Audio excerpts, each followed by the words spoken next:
c'est un plaisir de vous retrouver pour ce baromètre LPI, le baromètre de référence.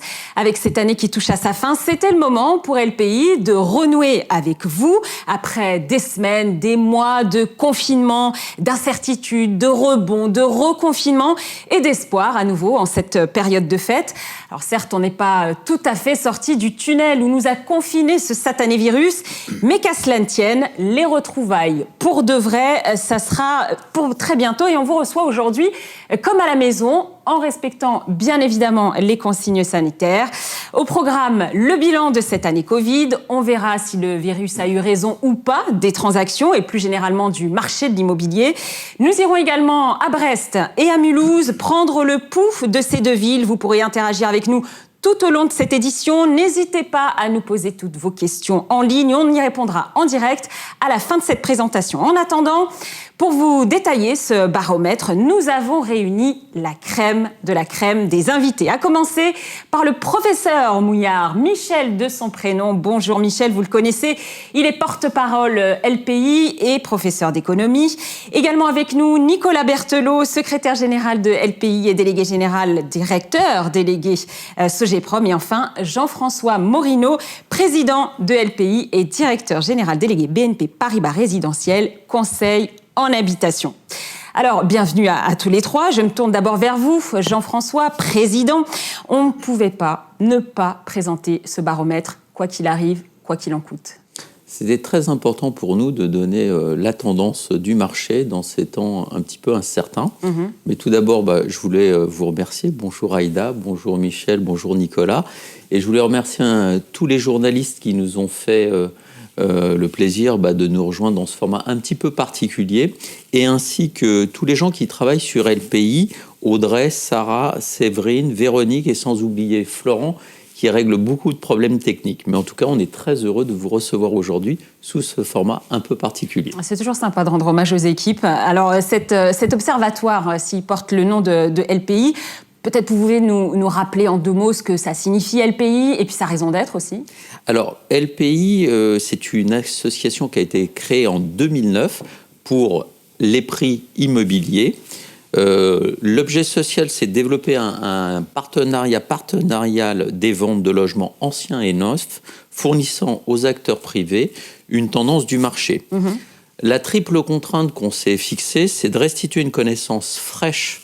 Donc, nous travaillons sur les compromis et les promesses de vente. C'est de proposer une analyse fine des marchés immobiliers dans 125 villes françaises de plus de 50 000 habitants, et ainsi restituer une approche dynamique et détaillée entre les prix signifiés et les prix signés. Alors, des indicateurs du marché, Jean-François, il y en a quand même un certain nombre. Qu'est-ce qui vous différencie? Qu'est-ce que vous apportez de plus en fait? Alors, ce qu'on apporte de plus, c'est quelque chose d'essentiel. C'est que notre base de données est faite sur les compromis qui sont enregistrés toutes les semaines par les partenaires. Notre base est donc en temps quasiment réel, parce que c'est tous les vendredis, contrairement aux autres bases de données qui sont entre 3 et 6 mois, comme la Chambre des notaires. Donc, si vous voulez, en traitant cette base en instantané, ça nous permet, en tout cas, de donner ce que certains pourront voir dans la presse dans les mois à venir. D'accord, donc c'est une certaine fraîcheur en quelque sorte. Tout à fait. Pour parvenir à cela, LPI regroupe 13 partenaires que vous voyez à l'écran derrière nous. Ces 13 partenaires ont 6 900 points de collecte, donc c'est très important, qui sont répartis sur l'ensemble de la France. Ce qui nous permet d'avoir une vision globale du marché. Et pour arriver à ce résultat, vous avez combien de références ? Alors, les références, nous en avons aujourd'hui 4 950 000 biens référencés. D'accord. Pour chacun de ces biens, on dispose du prix affiché lors de la prise de mandat, lors de la présentation à la vente et du prix signé. Donc, vous voyez 3 références qui sont très importantes. Cette base correspond à 45% pour des maisons et 55% pour des appartements. Nous avons eu dans cette base 1 100 000 références dans le neuf, 23% de la base, donc 140 000 pour l'année 2020, soit 12 000 par mois. D'accord. Et 3 800 000 logements anciens sont référencés, soit 77% de la base, 460 000 biens en 2020, soit 37 500 par mois. Pour 2020, la base de données LPI recouvre de l'ordre de 60% de l'ensemble du marché, 58% du marché neuf, avec 240 000 opérations réalisées, et 61% du marché de l'ancien, pour 750 000 transactions. Avec tous ces chiffres, du coup, ça donne une couverture finalement assez large. Quel a été, pour le coup, votre ressenti, vous, en 2020 ? Alors, le marché 2020 ça a été un peu un stop and go. Ça veut dire qu'on a démarré sur l'année 2019, qui avait été une année exceptionnelle, qui avait battu tous les records. Ouais. On a finalement redémarré sur ce... On s'est arrêté. Il y a eu, juste à la sortie du confinement, on pourrait dire un effet rebond. Maintenant, on peut parler vraiment d'un effet rebond, rattrapage. Et puis, il y a eu ce nouvel arrêt. Et ce deuxième arrêt, finalement, on voit que là, c'est un peu plus calme. Ce n'est pas le même rebond que la première fois. Mais en tout cas, c'est tout ce qu'on va vous expliquer, tout ce que Michel vous a expliqué en détail. Et on va essayer de voir justement ce que pourrait être 2021. La transition est quasi parfaite. Merci Jean-François Morino. Alors, quelles ont été les conséquences de cette crise sanitaire ? Et on va voir s'il y a eu ou pas un effet Covid à la fois sur les prix et sur l'activité.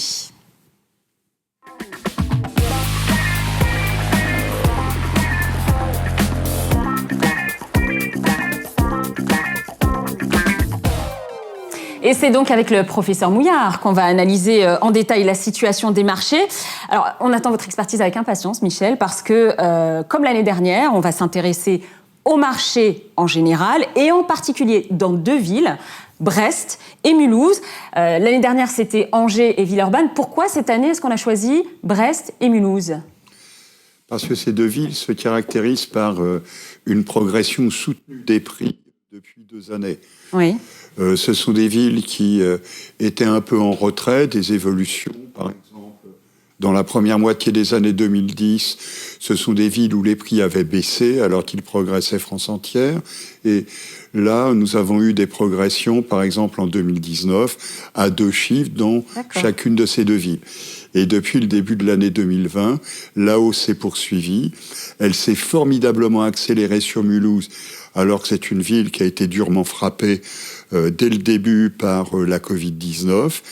Et puis, sur Brest, le rythme s'est un peu ralenti, mais pour autant, nous avons 2 exceptions par rapport à l'histoire des 10 dernières années qui fut la leur. D'accord. Alors, on a parlé des exceptions. C'était quoi la règle cette année pour 2020 ?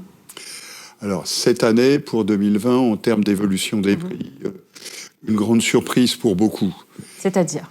Parce que dès le début de l'année, nous avons eu un premier choc, ça a été la restriction de l'accès au crédit pour les ménages les plus modestes. Oui.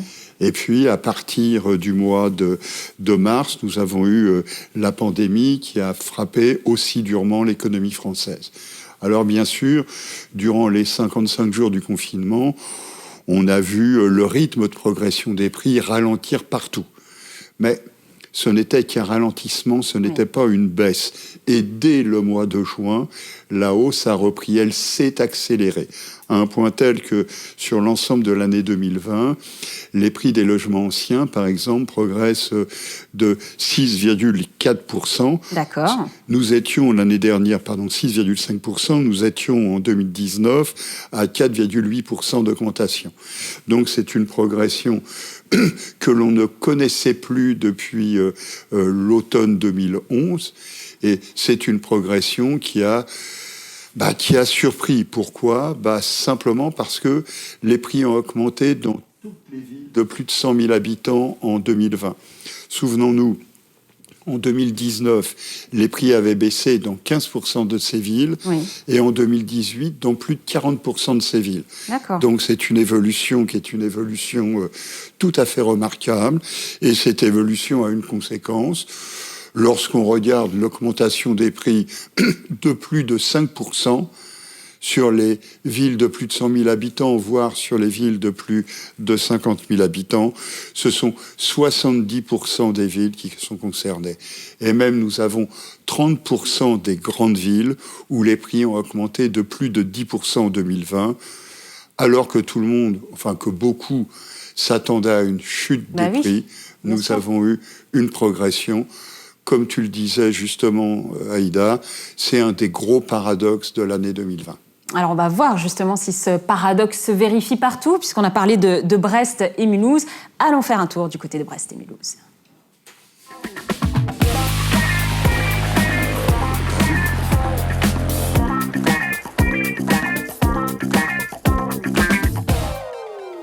Alors, ce qu'on peut dire justement sur Brest et Mulhouse, eh bien, c'est qu'il fait bon vivre dans ces deux villes. Pour info, elles comptent parmi les villes les moins chères de France, les villes de plus de 50 000 habitants. 2040 € le mètre carré à Brest, 1915 à Mulhouse cette année. De quoi faire pâlir Parisiens, Bordelais, Niçois. Alors, est-ce que la Covid a changé la donne? Réponse avec nos deux experts immobiliers, Mathieu Barène à Brest et Patricia Pfleger à Mulhouse.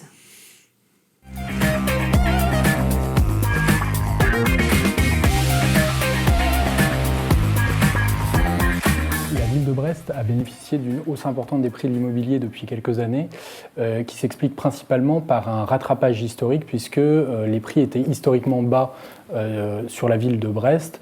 Donc on assiste plutôt à un rattrapage par rapport à d'autres grandes métropoles en France, plutôt qu'à une inflation due à d'autres phénomènes. Il y a un regain d'attractivité des maisons, effectivement, depuis la crise sanitaire, tout simplement parce que les gens souhaitent davantage de surface et d'espace pour leur lieu de vie.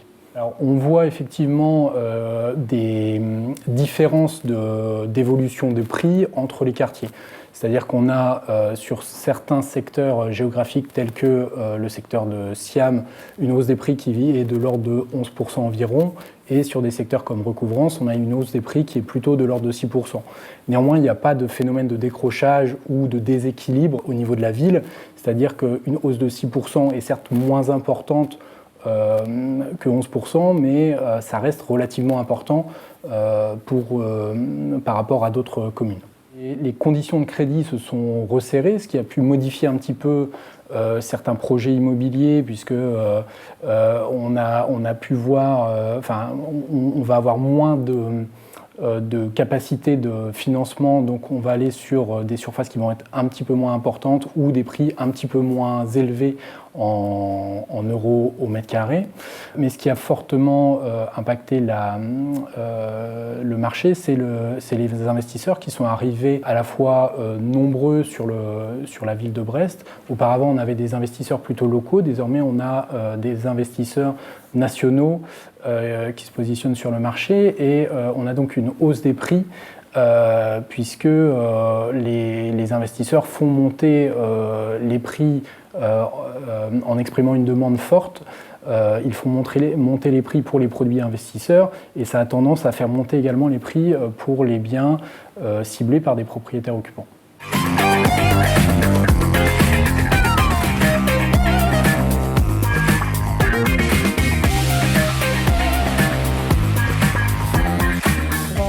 Scinder Mulhouse en 3 catégories. Il y a la catégorie des biens classiques de famille, donc c'est à peu près 75% du marché, on va dire, qui a eu une petite hausse, pas énorme, mais par contre beaucoup plus dynamique. C'est-à-dire les biens se vendent beaucoup plus vite qu'avant, quoi. Il y a une deuxième catégorie de biens qui concerne plutôt les investisseurs. Alors jusqu'à il y a 1 an et demi, 2 ans, on avait surtout des investisseurs locaux, donc qui tiraient plutôt les prix, qui essayaient plutôt de négocier les prix, puisque Mulhouse est une ville vieillissante. Comme c'est souvent des immeubles complets qui sont vendus avec beaucoup de travaux, ça leur permet de faire de la défiscalisation aussi. Aujourd'hui, on a des investisseurs qui viennent de partout. On a des investisseurs qui viennent du 67, alors qu'avant, les gens qui venaient du Bas-Rhin investissaient plutôt sur Strasbourg. On a des gens qui viennent de l'étranger, notamment des Suisses. On a beaucoup de Parisiens aussi qui nous contactent. Donc du coup, ça redonnait une dynamique à ce marché, et surtout, ça a fait grimper les prix énormément sur la partie investisseur. Et puis, on a une 3e catégorie de biens qui concerne plutôt les biens que je dirais des biens de prestige, qui concernent une minorité de clients et d'acquéreurs. On est plutôt sur des biens à partir de 2400, 2500 € du mètre carré, et puis ça peut grimper à 3700, 3800 €. Et là, c'est vraiment une niche. Et sur ce marché-là, il n'y a pas eu de baisse particulière, mais il n'y a pas eu de hausse non plus, quoi. Donc ça, c'est resté très stable. Donc forcément, avec une légère hausse sur les biens classiques, plus une deuxième hausse sur les biens d'investissement, le marché a vraiment pris, quoi, hein. En effet, il y a plus de demandes de maisons depuis le confinement. Il y a plusieurs raisons à ça. La première, c'est que les gens n'avaient pas forcément conscience qu'ils avaient besoin d'un extérieur, surtout les familles avec des enfants. Donc les familles avec des enfants qui travaillaient tous les deux, qui avaient leurs enfants en crèche et à l'école la journée, et puis qui le week-end pouvaient faire des activités avec eux, forcément avec le confinement, c'est devenu très compliqué, surtout en bas âge. Donc ceux qui avaient des balcons encore ou des terrasses, ça pouvait aller. Ceux qui n'en avaient pas ont forcément revu leurs critères d'achat, quoi. Donc on a effectivement plus de demandes de maisons, mais de maisons à moins de 200 000 euros, quoi. Des personnes qui peuvent acheter quelque chose qui leur permet d'avoir un extérieur, quoi. Aujourd'hui, les banques se tiennent vraiment aux 33% d'endettement pour pouvoir donner accession à un acquéreur à un bien. Avant, je vais volontairement exagérer le trait, avant, un couple qui avait 8 000 euros par mois, la banque lui prêtait à 50% parce que le reste à vivre était vachement important. Avec 4 000 euros, on vivait, quoi. Aujourd'hui, même s'il reste 4 000 euros pour vivre, même pour plus que vivre, les banques, elles n'acceptent plus. Donc forcément, les clients ont revu à la baisse les critères d'achat de leurs biens. Donc comme ils veulent toujours être acquéreurs, ils vont préférer acheter un appartement avec une terrasse plutôt qu'une maison, parce que ce sera un peu moins cher. Ou ils vont préférer acheter une maison un peu plus petite avec un terrain un peu plus petit, parce que c'est moins cher, mais continuer d'acquérir quelque chose, quoi. Donc il y a eu un glissement, en fait. Il y a toujours encore autant d'acquéreurs, il y a toujours autant de ventes, mais effectivement, les critères ont changé. Ce qui fait que les biens qui étaient un peu moins bien vendus avant, maintenant, ils se vendent aussi un peu mieux, quoi.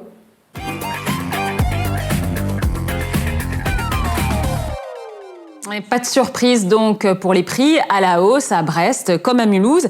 De manière plus générale, Michel, comment ça s'est passé du côté de l'activité cette année? Est-ce que la tendance a suivi celle des prix? Alors Aïda, dès le début de l'année, le marché de l'ancien, par exemple, a commencé à trébucher. Ce sont les conséquences de la mise en œuvre des mesures de restriction de l'accès. Que vous évoquiez tout à l'heure, tout à fait. Et puis, à partir de mars, la pandémie a paralysé le marché. Mmh. Entre mars et mai, par exemple, les ventes ont reculé de 57%. Alors évidemment, durant le confinement, il y a eu du rêve, il y a eu le temps de recherche sur Internet, il y a eu les grands projets, quitter la ville, etc. Oui. Et ce qui fait que, à partir de la sortie du confinement, le rebond de la demande s'est observé. Il a été spectaculaire. Carrément. Ah oui, entre avril et juillet, par exemple, nous avons une progression des ventes de 460%. Ah oui, effectivement. Il est clair que là-dessus, beaucoup se sont bercés d'illusions, ont cru que nous revenions dans le monde d'avant. Pour autant, il se trouve que déchanté. La réalité a rattrapé. Elle a rattrapé tout simplement parce que beaucoup de projets ne pouvaient pas être réalisés, contraintes d'accès au crédit. La crise a produit ses effets, restriction des ressources. L'horizon prévisionnel des agents économiques s'est obscurci. Donc l'un dans l'autre, comme nous avons eu au mois d'août un ralentissement de l'activité. Alors bien sûr, les mois de juin et les mois de juillet avaient été exceptionnels, puisque l'activité en juin et en juillet était en progression de 6% par rapport à 2019. Mais dès septembre, le marché a trébuché.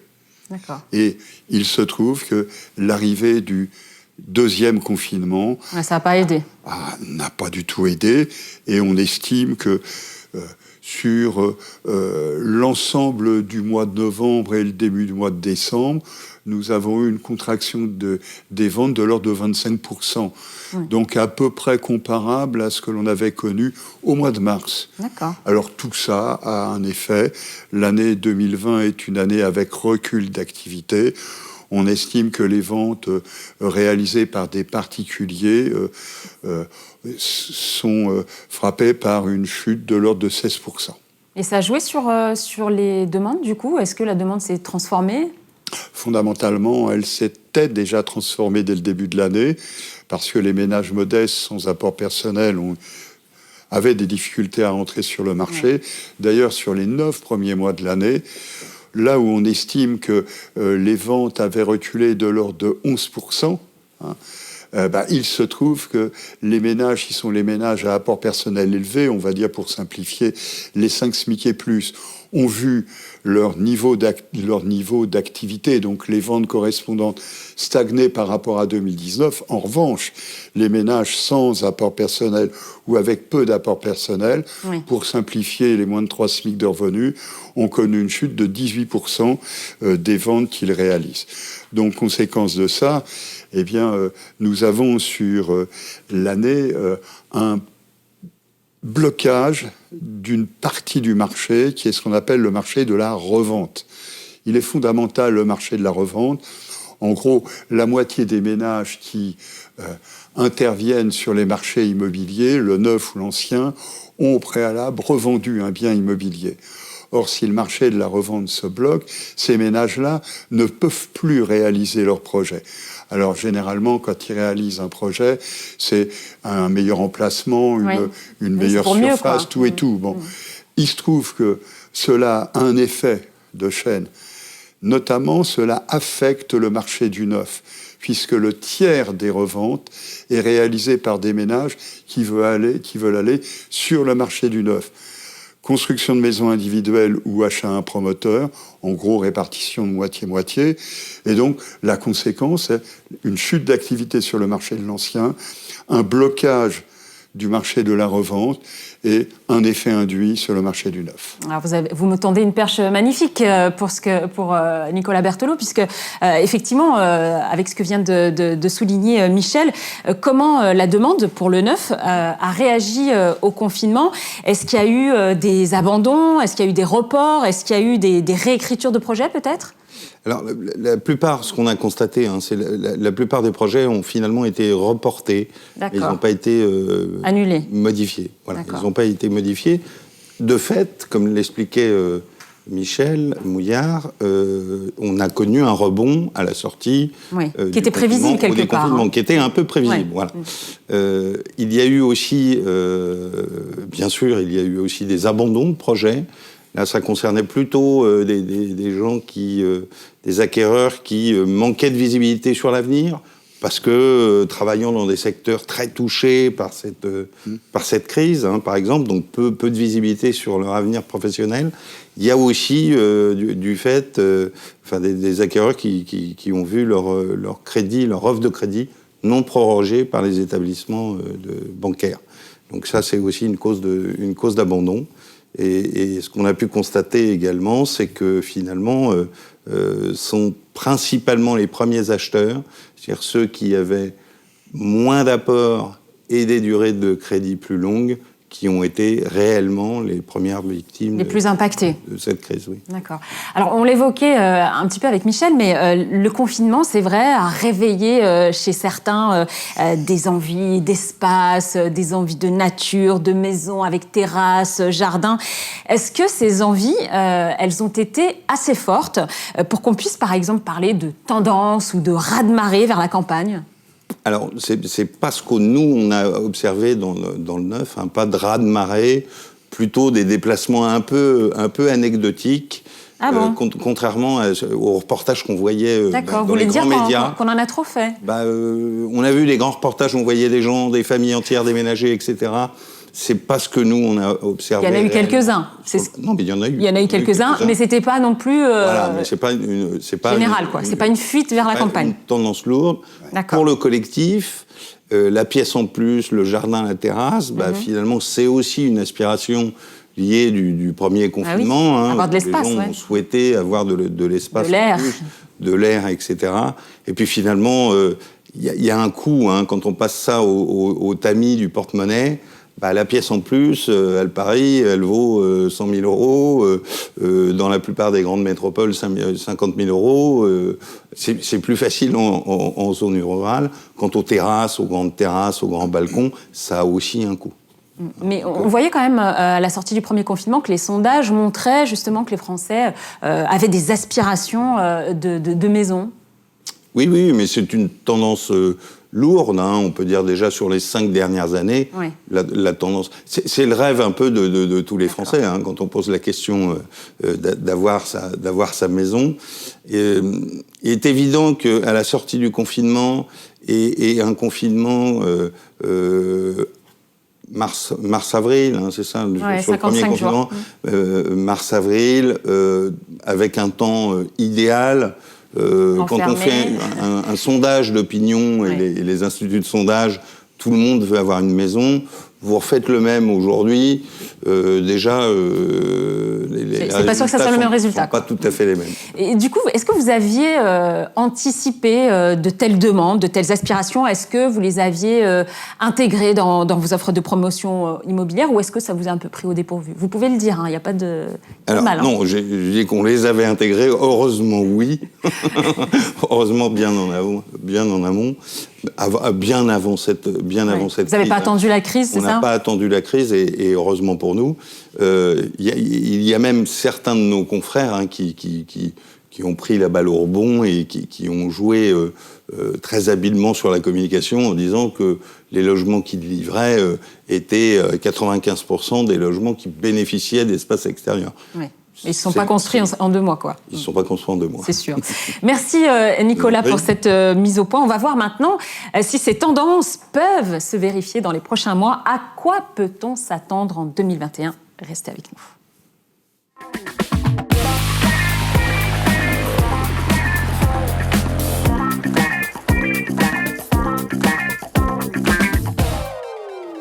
Alors c'est vrai qu'on a eu le temps de rêver pendant ce confinement, on a eu le temps de surfer sur les sites d'annonces, bien au chaud sur notre canapé.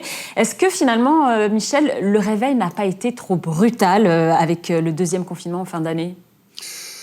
Il a été d'autant plus brutal que le premier confinement a une caractéristique. Il a surpris tout le monde, il a tout bloqué bien sûr, mais personne ne s'attendait à ce que les conséquences à venir soient aussi fortes. Donc, ce qui fait que on peut rêver alors, on se souvient des jours heureux, pour reprendre une phrase célèbre. Tout à fait. Et à partir de là, on se dit que demain sera mieux. Bon, et le 2e confinement, c'est une autre histoire, parce que le 2e confinement, chacun a pu prendre conscience, a pu prendre la mesure de ce qu'allaient être les conséquences économiques et sociales. La montée du chômage, les pertes de pouvoir d'achat, etc., etc. Donc, on a eu finalement... beaucoup plus de prudence. On avait eu plus de prudence dans la reprise à partir du mois d'août, septembre. Et donc, ce qui fait que le 2e confinement, finalement, c'est un petit choc. Oui. En gros, on n'était plus face à l'inconnu en même temps. Voilà. En gros, on estime que ce 2e confinement aura fait perdre une vingtaine de milliers de ventes de logements anciens. Oui. C'est-à-dire 6 fois moins, pour simplifier, que ce que l'on avait vécu avec le premier confinement. Donc, conséquence de ça, on le voit, on est finalement sur un choc, un impact beaucoup plus faible qu'auparavant, mais surtout, et cela s'est confirmé au fil des mois, une forte inégalité de réaction des marchés régionaux. C'est-à-dire qu'en fait, on aurait pu s'attendre à ce que les marchés des régions les plus dynamiques, les mieux dotés, au pouvoir d'achat les plus élevés, l'Île-de-France, PACA, voire Rhône-Alpes, les vieilles régions, soient celles qui s'en sortent le mieux. Ça n'a pas été le cas. Celles qui sont le mieux sorties, ce sont les régions, le Limousin, l'Auvergne, la Franche-Comté, où là, on a eu un recul d'activité de quelques pourcents sur l'ensemble de l'année 2020. 4, 3%, alors que sur Île-de-France, PACA, Rhône-Alpes, on est sur des reculs à 12, 15, 18%. D'accord, donc de fortes inégalités territoriales. Tout à fait. Est-ce que vous êtes optimiste pour 2021 quand même ? On va commencer déjà par l'évolution des prix. L'évolution des prix, soyons clairs. On aura une activité en 2021 qui ne rattrapera pas les conséquences de la pandémie. En plus, nous savons que nous avons des marchés qui historiquement sont tenus par des ménages qui sont des ménages modestes. En gros, si on prend le marché de l'ancien, on a un quart du marché qui tient sur des ménages à moins de 2 SMIC de revenus et un autre quart sur des ménages qui ont moins de 3 SMIC de revenus. La conséquence de ça, comme les mesures de restriction de l'accès au crédit ne vont probablement pas être allégées, ces catégories de ménages auront du mal à revenir sur le marché. Et puis en plus, nous savons que la crise économique va affecter ces ménages-là. Donc, on s'attend finalement à un ralentissement de la hausse des prix. Ralentissement de la hausse des prix, simplement parce que on va avoir des difficultés plus grandes pour beaucoup de ménages. Ralentissement, ça ne signifie pas effondrement, encore une fois. Pas baisse non plus. La baisse, certainement, mais pas dans toutes les villes. Si on reprend notre vieille histoire, en 2020, dans aucune des grandes villes de plus de 100 000 habitants, les prix n'ont baissé. En 2021, on s'attend à une baisse de quelques pourcents dans à peu près un quart des grandes villes. Ce qu'on connaissait dans les années 2018-2019, pour simplifier. Bon, mais avec des différences territoriales très fortes. Là aussi, ok. Bien sûr. Alors, ne nous trompons pas, ça ne signifie pas qu'on va avoir un grand effondrement des prix dans les zones rurales. Bien au contraire. Ou dans les petites villes moyennes de province. Bien au contraire. Parce que les mouvements de déplacement de la demande, ce sont des mouvements de déplacement anciens déjà, mais qui s'accompagnent de l'arrivée de ménages à pouvoir d'achat beaucoup plus élevé que les pouvoirs d'achat des ménages qui résidaient auparavant. Donc, au contraire, serais-je tenté de dire, nous allons avoir un ralentissement de la hausse des prix partout sur le territoire, peut-être des baisses de prix dans quelques villes plus durement frappées que les autres. Chacun a en tête une liste de grandes villes qui va certainement souffrir. Au global, France entière, là où nous avons eu une hausse de 6,5% des prix de l'ancien en 2020, on s'attend à une poursuite de la hausse à un rythme de 3 à 4% sur l'ensemble de l'année 2021. Et vous faites les mêmes prévisions pour l'activité ? Alors pour l'activité, c'est un peu une autre histoire, parce que pour l'activité, il n'y a pas de ressort, il n'y a plus de ressort au redémarrage du marché. Donc ça signifie que nous allons avoir une poursuite de la contraction de l'activité. S'il n'y a pas de durcissement, j'insiste bien là-dessus, des mesures de restriction de l'accès au crédit, on s'attend à une nouvelle baisse des ventes de logements anciens de l'ordre de 6% sur l'année 2021. Maintenant, soyons clairs, quand on regarde s'il y a dans les tiroirs des projets des autorités monétaires, on se dit que le recul peut être beaucoup plus marqué. On ne va pas se faire peur, mais on sait très bien que, alors que l'État est exempt pour soutenir les marchés immobiliers, alors que la croissance économique pèse lourdement sur le pouvoir d'achat, alors que s'il n'y a pas desserrement de l'accès au crédit, on craint pour l'activité des marchés immobiliers en 2021.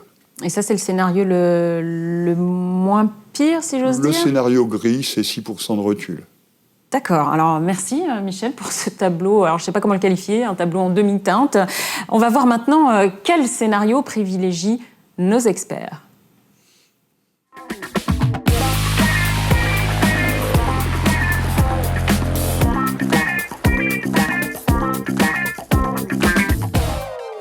Mathieu Barrenne à Brest, Patricia Pfleger à Mulhouse. Comment ces deux villes, parmi les moins chères, vont-elles se comporter en 2021 ?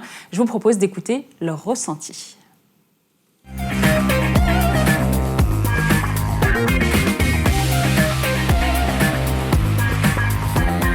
On a eu deux confinements très différents.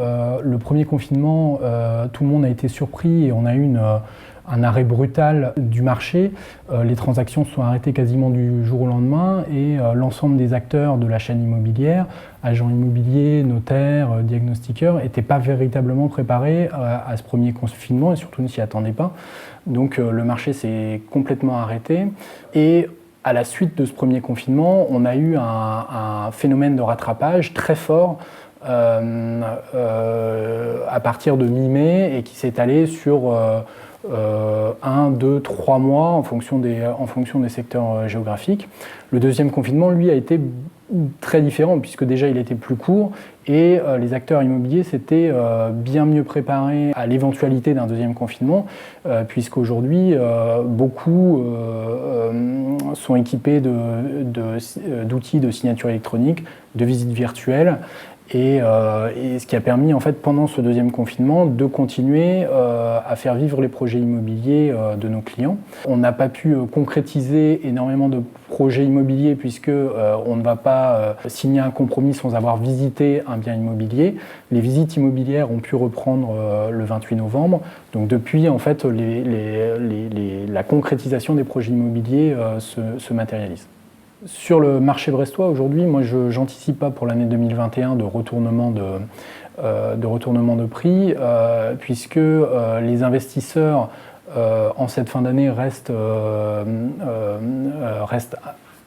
nombreux sur le marché à rechercher des produits. Les propriétaires occupants sont également là, et donc la demande exprimée par nos clients potentiels reste importante. Donc sur l'année 2021, je n'anticipe pas d'évolution de prix majeure, c'est-à-dire qu'on va rester sur une hausse modérée des prix sur le secteur de Brest. Sans doute pas au niveau qu'on a pu connaître sur les dernières années. On ne sera pas sur des hausses à 2 chiffres, mais on devrait rester sur une croissance relativement raisonnable du marché. Magazine Forbes a classé Brest parmi les 20 lieux en Europe où il fait bon vivre. Alors, ça ne s'est pas encore traduit par une demande massive de clients américains, mais l'année 2021 devrait rester du coup une année très correcte.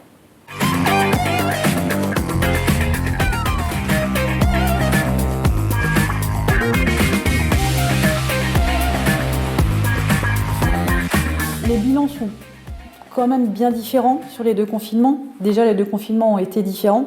Le premier confinement était un confinement total, donc pas d'accès aux vendeurs, pas d'accès aux acquéreurs. Vraiment, personne n'avait le droit de sortir, hein, ni vous ni moi d'ailleurs. Ce qui fait qu'on a toujours eu autant de demandes pendant le premier confinement. Simplement, toutes les transactions et toutes les visites se sont concentrées dès la reprise. Donc, il n'y a pas eu de chute, puisqu'on a simplement fait beaucoup plus de transactions juste après. Ce qui a du coup modifié complètement le marché classique, quoi.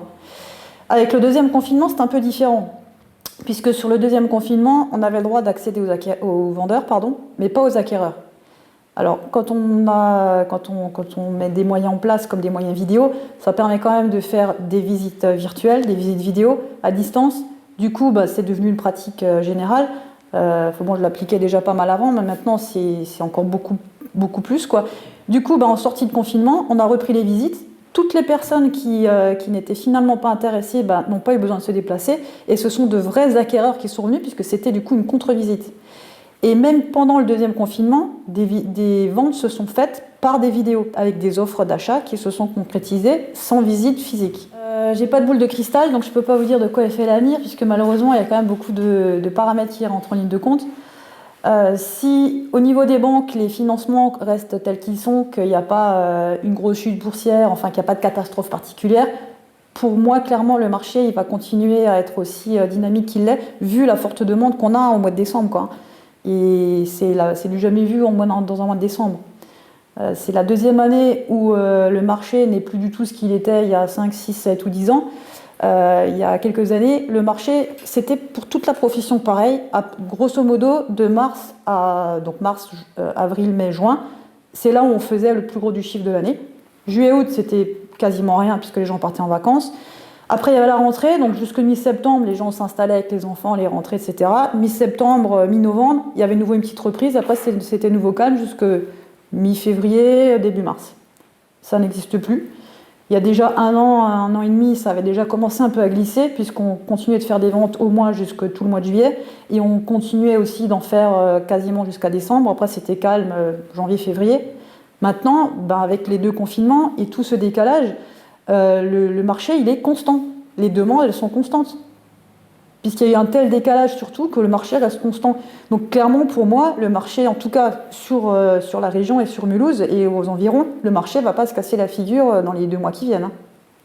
Dans un an, je ne peux pas vous dire, mais en tout cas, moi, pour les perspectives, pour le premier semestre 2021, pour moi, il n'y aura pas de chute de vente, quoi.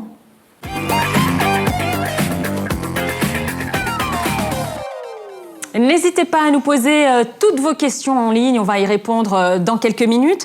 En attendant, on va s'intéresser à cette demande, puisqu'on vient de voir qu'elle a été quand même ébranlée par les conséquences économiques et sanitaires. Comment, justement, dans le neuf, en tout cas, cette demande avait-elle réagi au resserrement de l'offre de crédit? Parce que ça, c'était pas nouveau, quoi, c'était prévisible, c'est pas la faute du virus, quelque part. Comment cette demande a-t-elle réagi et quelles sont les évolutions attendues pour 2021? Alors dans le neuf, c'est un petit peu paradoxal parce que la rareté du foncier, le nombre de permis de construire obtenus, déposés, qui est en baisse déjà depuis un certain temps, avant les élections, mais aussi après, fait que finalement, cette crise est un peu paradoxale pour le neuf parce que tous les analystes, les prévisionnistes disaient qu'il y allait avoir une crise de la demande. Or, dans le neuf, c'est une crise de l'offre. C'est-à-dire qu'on n'a pas assez de produits et d'appartements, de logements à mettre sur le marché. Donc on est en tension, notamment sur les grandes métropoles, sur les grandes aires urbaines. Pourquoi ? Parce que bien desservies par les transports, avec de grands bassins d'emploi, etc. Donc du coup, ce phénomène de rareté du foncier, de tension sur le marché, fait que, comme disait le professeur Mouillard, les prix ont continué à augmenter. Ouais. Aujourd'hui, même si pour 2020, si on se lance un peu dans la prospective, ma propre conviction, c'est plutôt, je les verrais plutôt stagner, mais en tout cas pas baisser d'une manière générale, quoi. Mmh. Mais du coup, si on en tient compte, dans cette perspective, est-ce que les produits que vous présentez justement sur les marchés, est-ce qu'ils ont été adaptés aux nouvelles contraintes, celles qui sont nées des confinements, celles qui sont nées après les transformations du PTZ, du Pinel? Alors, ils le sont, hein. C'est toute la difficulté de notre métier de promoteur. Je ne veux pas rentrer dans des termes trop techniques, mais non, c'est pas la peine. C'est essentiellement la réglementation qui pousse à faire. Globalement, les pouvoirs publics n'ont pas fait grand-chose pendant les 40-50 dernières années. Puis, on va dire, sur les 10 dernières années, et notamment sur les 3 dernières, une accélération très forte sur des bâtiments durables, qui consomment beaucoup moins, qui sont beaucoup moins énergivores, etc., avec décarbonés, des chantiers décarbonés, etc. Tout ça, donc il y a eu la RT 2012, la réglementation technique 2012, oui, qui poussait à beaucoup de critères, et on a dû tous s'y mettre, professionnels de la promotion et de la construction, tous s'y mettre. Aujourd'hui, on est sur une nouvelle norme qui est la RE, la réglementation énergétique 2020, qui pousse encore ces critères encore beaucoup plus haut. Donc, alors c'est très louable, parce que on va pas dire le contraire. Et on va fabriquer des immeubles où on va aller chercher des matériaux beaucoup moins loin, on va beaucoup moins produire de carbone sur nos chantiers, c'est des bâtiments qui seront plus durables, etc., etc. Mais on essaye de trouver des solutions pour justement pas induire un surenchérissement du coût, qui déjà subit la rareté du foncier, c'est ce que je disais tout à l'heure. Mais ça va jouer sur les prix du coup ? On essaye aujourd'hui, on est avec des ingénieurs, c'est un métier d'ingénieur que l'on fait, qui travaillent à ça pour trouver des solutions avec des constructions hors site. Enfin, le mode constructif, on est obligé, c'est la réglementation, de toute façon on n'a pas le choix, et on est obligé de trouver des modes de construction complètement différents pour justement faire baisser ces coûts de construction et ne pas voir les prix augmenter comme ça. Indéfiniment. Merci beaucoup, Nicolas. Alors, avant de répondre aux questions des journalistes, il y en a quelques-unes. Je voudrais juste, Michel, qu'on s'arrête 2 secondes sur cette situation, parce que c'est vrai que l'année dernière, lors de la présentation de ce même baromètre, on était loin d'imaginer quand même qu'un virus allait chambouler nos vies. Qu'est-ce qu'on peut souhaiter pour 2021, en 2 mots? D'abord qu'on réussisse à conjurer les conséquences sanitaires de la Covid-19 pour permettre aux acteurs économiques et aux marchés de rebondir, premièrement.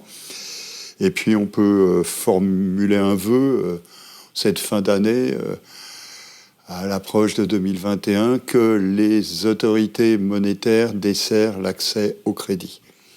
Il n'y a plus d'aide publique, ou peu, une croissance économique qui pèse. S'il n'y a pas de desserrement de l'accès au crédit, on sera très triste. Et on va y revenir dans un instant, mais place d'abord aux questions.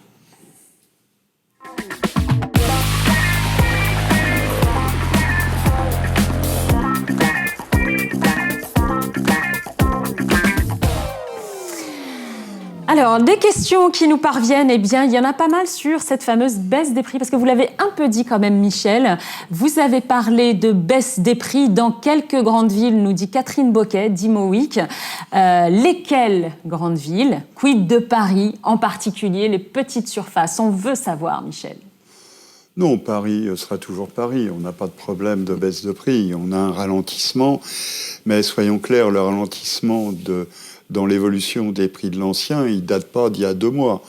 Le ralentissement, il s'est amorcé au printemps 2019, même quelques mois auparavant. Donc le ralentissement, il s'est poursuivi. Et nous avons eu une accélération du ralentissement durant les 55 jours du confinement. Pour beaucoup de raisons, on n'a pas le temps de tout expliquer, mais dès le mois de juin, la hausse sur Paris s'est ressaisie. Et donc, nous finissons l'année, finalement, avec une augmentation de 5,4% d'augmentation des prix. Ça fait écho, d'ailleurs, à la question d'Aubin Arat, toujours sur Paris. Il dit, lui, effectivement, qu'il y avait des prix qui commençaient à baisser, stagner, vous vous dites ralentir. Est-ce que ça va se prolonger en 2021? Vous venez d'y répondre, mais au profit du reste de l'Île-de-France, est-ce qu'il y a possibilité, comme ça, d'un basculement? Non, pas de basculement. On a d'abord un déplacement de la demande, on le dit suffisamment. Paris perd des habitants, Paris perd une partie de sa substance économique, sociale, et cela se transfère ailleurs. Je te rassure, Aïda, c'est pas sur Neuilly-sur-Seine que les prix vont baisser. Heureusement que je n'habite pas à Neuilly-sur-Seine. En revanche, sur Nanterre, la hausse des prix va se renforcer. Parce que sur Nanterre, il y a des trésors qui sont des trésors de développement du marché immobilier. Sur Rueil-Malmaison, en revanche, c'est un marché qui est un peu saturé, on va le dire ainsi. Donc on a progressivement un déversement. Maintenant, même les habitants de Rueil acceptent de passer l'octroi, comme on dit. Donc, de passer la nationale... Grande couronne, quoi. De passer la nationale 13, non, pour venir sur Nanterre. Ah, pour venir à Nanterre, d'accord. Voilà, donc si on prend ville par ville, on va comprendre que finalement, la demande continue à se déplacer. Ce n'est pas récent, Nicolas le rappelait tout à l'heure. Tous les éléments dont on dispose nous permettent de dire que le mouvement, il s'est amorcé il y a au moins une dizaine d'années. Il s'est accéléré dans la seconde moitié des années 2010 avec l'assouplissement de l'accès au crédit, d'accord ? Ce sera moins fort, moins puissant. Mais ça va se poursuivre quand même. Mais ça va se poursuivre. D'accord. Alors, une question pour nos experts qui sont en direct avec nous également. Nous avons Mathieu Barrenne, donc en visio depuis Brest, et Patricia Pfleger en direct aussi au téléphone. Et j'ai une question pour eux deux, justement. Ces villes qui rattrapent leur retard en termes de prix, puisqu'on a vu que Brest et Mulhouse, il y faisait bon vivre.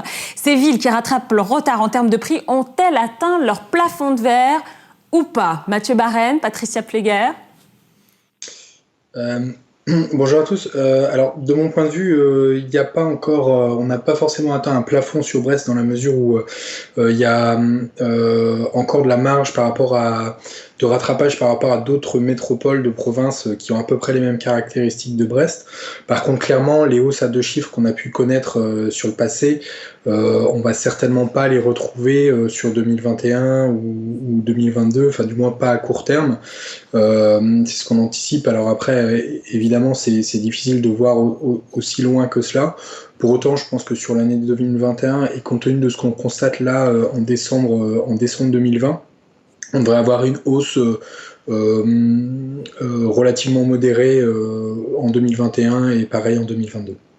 On va donner la parole à Patricia également. Patricia, même question pour vous. Est-ce que vous avez atteint votre plafond de verre à Mulhouse ?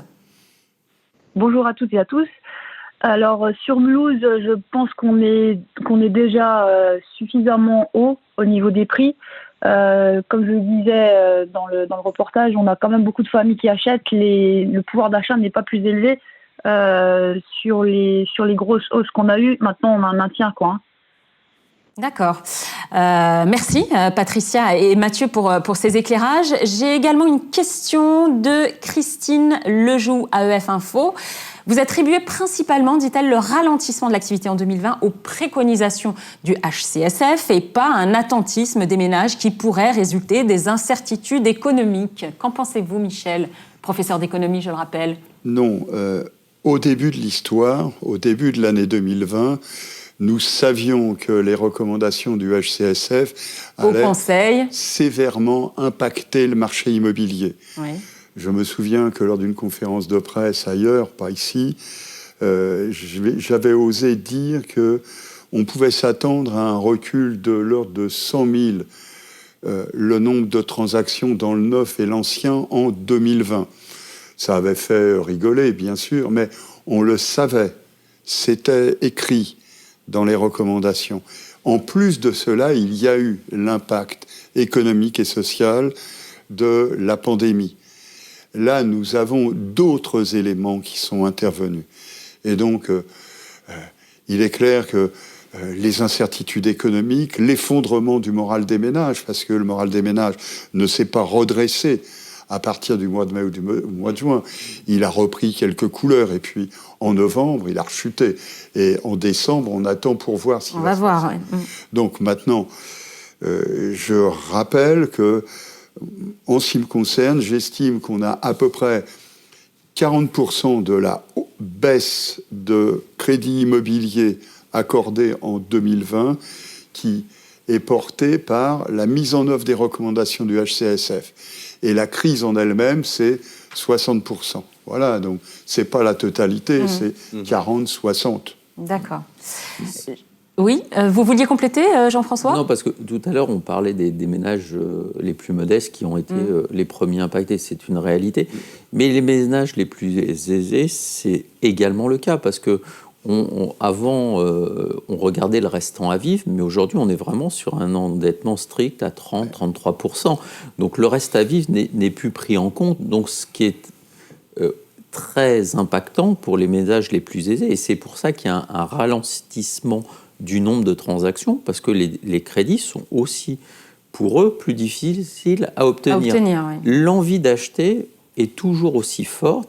Et je crois que c'est encore plus fort qu'avant, parce que c'est toujours plus sécurisant en temps de crise d'être propriétaire que d'être locataire quand on en a les moyens. Donc aujourd'hui, les gens veulent acheter, mais les gens aujourd'hui interrogent avant leur banque et voient que ce qu'on leur proposait peut-être il y a un an est moins facile aujourd'hui. Pas que c'est impossible, mais c'est moins facile. Donc forcément, ça prend plus de temps. Mais ce qu'on peut dire, c'est que les gens veulent acheter, parce que c'est de la réassurance d'être propriétaire de son logement, aujourd'hui, mais aussi le jour de sa retraite.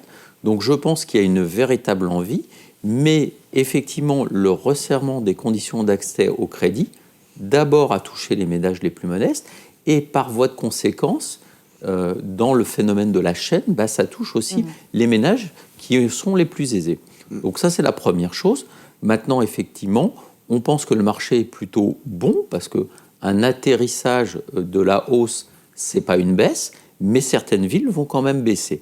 Mais là, on ne parle pas, bien sûr, de Paris ou de la première couronne. D'accord. On parle de certaines grandes villes de province. Merci Jean-François. Alors j'ai une toute dernière question pour vous, Nicolas. Non, c'est pas celle-là. Si, c'est celle-là. Existe-t-il des grandes ou des moyennes villes où les prix du neuf sont inférieurs au prix de l'ancien? Alors, Question à 10 000 difficile comme ça tout de suite d'en citer. Mais ça existe ou pas? Mais oui, ça existe dans des villes où la densité est telle que on peut plus construire dans le centre-ville. Donc du coup, les immeubles neufs vont aller se construire en première, deuxième couronne, et peuvent être moins chers. Enfin, au mètre carré, les prix peuvent être moins chers. Je pense à des villes comme Bordeaux, par exemple, où on constate que les prix sont moins chers finalement que dans le centre-ville. Mais on le constate à Lyon, par exemple, où quand on est dans les quartiers centraux de Lyon, il n'y a plus de place. Donc finalement, nos immeubles neufs vont aller se construire un peu en périphérie ou dans des quartiers, des arrondissements plus périphériques, et donc peuvent être moins chers que... voilà, je ne sais pas si tu veux compléter, Michel, si tu as des villes en tête ou... Pour répondre à cette question de manière plus précise, il faudrait prendre un secteur géographique clairement délimité dans la ville, et là on s'apercevrait que non, le neuf n'est pas moins cher, n'est pas plus cher que l'ancien, bien au contraire. Tout dépend après du type de localisation. Je vais prendre certaines villes de la première couronne de Paris. Quand on a tout de suite passé le périphérique, il est clair que lorsque le neuf arrive, il arrive sur des quartiers qui sont des quartiers de reconquête. Donc à partir de là, on va se trouver avec des niveaux de prix qui vont être très c'est des larges. situations particulières, on va dire. Ça n'est pas la règle. Non, il n'y a pas. Très bien. Bien au contraire, en général, c'est plutôt l'inverse. C'est plutôt l'inverse. Très bien. Mais écoutez, c'est la fin de ce baromètre LPI. Merci, messieurs. Merci à tous de nous avoir suivis, où que vous soyez. C'était un plaisir d'être avec vous pour ce nouveau baromètre annuel. Je vous souhaite de passer d'excellentes fêtes de fin d'année et je vous dis à l'année prochaine. Si vous le voulez bien. Si vous le voulez bien. Merci. Prenez soin de vous.